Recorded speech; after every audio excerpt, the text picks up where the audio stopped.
शुजाअत का सबक मिल पड़ा, सदाकत। अपनी गर्दनों को कटा सकते हैं लेकिन खुदा के घरों को उजाड़ने नहीं देंगे। समाज के अंदर वक्फ कानून आने से पहले ही हमारी मस्जिद को टारगेट कर लिया गया। ये मछली पानी के बगैर जिंदा रह सकती है लेकिन मुसलमान शरीयत इस्लामिया के बगैर जिंदा नहीं रह सकते। का विचार संविधान को किस सीमा तक तार तार करने का। सरकार बनेगी तो इस बिल को, इस कानून को बिहार राज्य जो है कूड़े के दान में फेंकने का काम करेगा। ये बाबा साहब के संविधान का मजाक उड़ाकर उसे मौलवी स्क्रिप्ट में बदलना चाहते हैं। एक बार फिर वक्फ एक्ट को लेकर सियासी टकराव तेज हो चुका है। बीजेपी और विपक्ष सियासी आर पार के मूड में हैं। पटना में इमारत शरिया नाम की मुस्लिम संस्था की अगुवाई में वक्फ बचाओ दस्तूर बचाओ रैली हुई।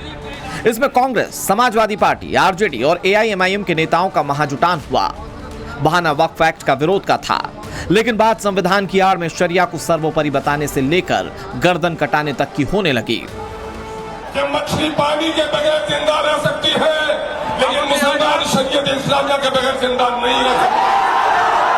हमारी मस्जिदों को, हमारी औकाफ की जायदाद पर अगर किसी ने डाका डालने की कोशिश की तो हम अपनी गर्दनों को कटा सकते हैं लेकिन खुदा के घरों को उजाड़ने नहीं देंगे।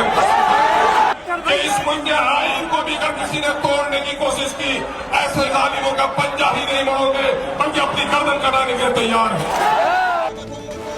वक्फ एक्ट के विरोध के बहाने एआईएमआईएम के बिहार प्रदेश अध्यक्ष ने मोदी सरकार के खिलाफ खूब हमला बोला।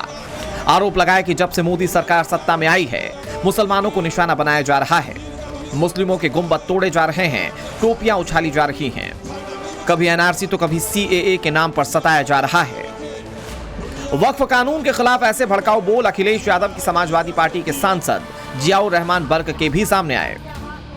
उन्होंने इस कानून के खिलाफ जंग की अपील तक कर दी। समाज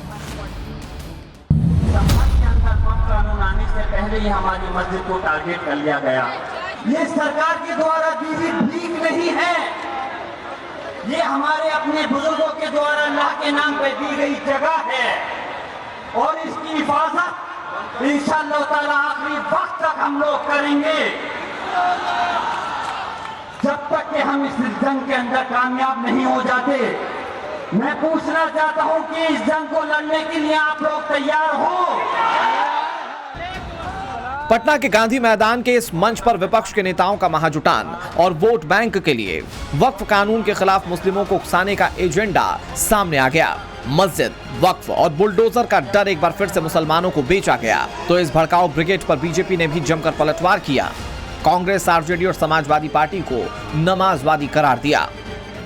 ये किसके साथ खड़े हैं? जो ट्रिपल तलाक के साथ खड़ा है, जो हलाला के साथ खड़ा है, जो मेहरम के साथ खड़ा है, जो हज सब्सिडी के साथ खड़ा है, जो सरतन से जुदा के साथ खड़ा है, जो आतंकियों को अपना भाई, बहन, बेटा, हाफिज बनाने के साथ खड़ा है। इसलिए हम साफ कह सकते हैं कि हम समाजवाद के पक्ष में भाजपा और जदयू खड़ा है और आज के ये राजद और समाजवादी पार्टी जैसे दल नमाजवाद के पक्ष में जाकर खड़े हो गए और नमाज जैसे मुकद्दस अकीदे का भी मजाक उड़ा रहे हैं, उसका भी केवल सियासत के लिए प्रयोग कर रहे हैं। पटना की इस वक्फ बचाओ रैली में एक तरफ संविधान की आड़ लेकर शरिया की सुप्रीमेसी की वकालत की गई, दूसरी तरफ आरजेडी नेता तेजस्वी यादव तो इन सबसे 2 कदम आगे बढ़ गए। उन्होंने संसद से पास वक्फ कानून को कूड़ेदान में फेंकने की बात कह दी। बीजेपी ने इसे संविधान का अपमान बताया और लगे हाथ संविधान को लेकर आरजेडी, समाजवादी पार्टी और कांग्रेस की निष्ठा पर सवालिया निशान लगा दिए। जो संशोधन बिल आया वक्फ को लेकर के 2025, दोनों सदनों में हम लोगों ने मौजूद रह करके कड़ा विरोध किया। एनडीए भाजपा की सरकार जाने वाली है, जब गरीब आवाम की सरकार बनेगी तो इस बिल को बिहार राज्य जो है कूड़े के दान में फेंकने का काम करेगा।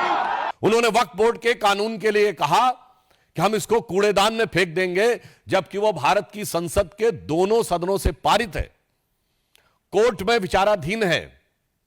एक नहीं आधा दर्जन हाई कोर्ट के जजमेंट बहुत स्पष्ट रूप से इलाहाबाद हाई कोर्ट और कलकत्ता हाई कोर्ट के जजमेंट उनके पक्ष में है। इसका अर्थ यह हुआ कि न संसद का सम्मान न न्यायपालिका का सम्मान, वोट बैंक की चाहत में जो कुछ बोला गया है तेजस्वी यादव और इंडी गठबंधन के अन्य नेताओं के द्वारा, उससे साफ है कि यह संविधान को कूड़ेदान में फेंकने की 50 साल पुरानी मानसिकता से बाहर नहीं आ पा रहे हैं। परंतु भारतीय जनता पार्टी और एनडीए गठबंधन इस बात के लिए कृत संकल्पित है कि हम बाबा साहब अंबेडकर के संविधान को, उसके किसी भी प्रावधान को कोई कूड़ेदान में फेंकना चाहेगा तो हम उसे नहीं होने देंगे। वक्फ कानून के खिलाफ भड़काने का खेल कई मोर्चों से लगातार चल रहा है और भड़काने के इस खेल में सिर्फ नेता ही नहीं बल्कि मौलाना भी शामिल हैं। ये बात मालूम नहीं है कि मुसलमान अपनी जान का नजराना पेश कर सकता है, अपने माल को कुर्बान कर सकता है, अपने घरों पर बुलडोजर चलवा सकता है, अपनी जायदादों को छोड़ सकता है, मगर अल्लाह और रसूल की सरजमीन को, मकातिब को, मदारिस को, मसाजिद को, खानकाहों को, दरगाहों को, इसको नहीं छोड़ सकता।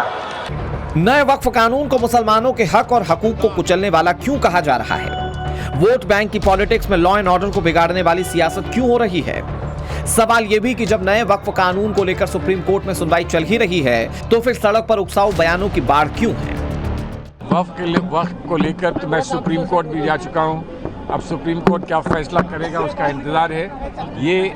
ये आवाम का सुप्रीम कोर्ट है। आवाम के सुप्रीम कोर्ट में क्या फैसला है वो आप देख चुके हैं। सवाल ये कि क्या विपक्ष के पास मोदी योगी को हराने का एक ही फॉर्मूला बचा है?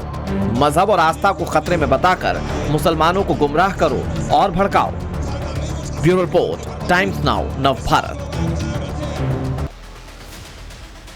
इटावा कथावाचक मामले में अब अखिलेश यादव के निशाने पर बाबा बागेश्वर भी हैं। पंडित धीरेन्द्र कृष्ण शास्त्री पर अखिलेश ने आरोप लगाया कि अंडर टेबल पैसा लेते हैं बाबा बागेश्वर। बाबा बागेश्वर से कथा कराने की हैसियत नहीं है आम लोगों में, ये आरोप लगाया अखिलेश यादव ने। कई कथावाचक हैं जो 50 लाख रुपए लेते हैं। कोई किसी की हैसियत है कि धीरेन्द्र शास्त्री को बुला ले अपने घर कथा के लिए? कोई अंडर टेबल लेगा वो बाबा पैसे? आप पता करवा लीजिए, अंडर टेबल नहीं लेते हैं वो धीरेन्द्र शास्त्री। क्या कथा बाजने की पता कितनी कीमत होगी उनकी, फ्री थोड़े नहीं। अखिलेश यादव के बाबा बागेश्वर के 50 लाख रुपए लेकर कथा करने वाले बयान पर अब बीजेपी ने भी पलटवार किया है।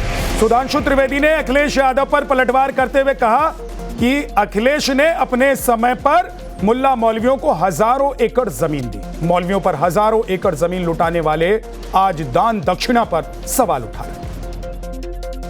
के विषय के साथ इसका बड़ा सुंदर संबंध बनता है।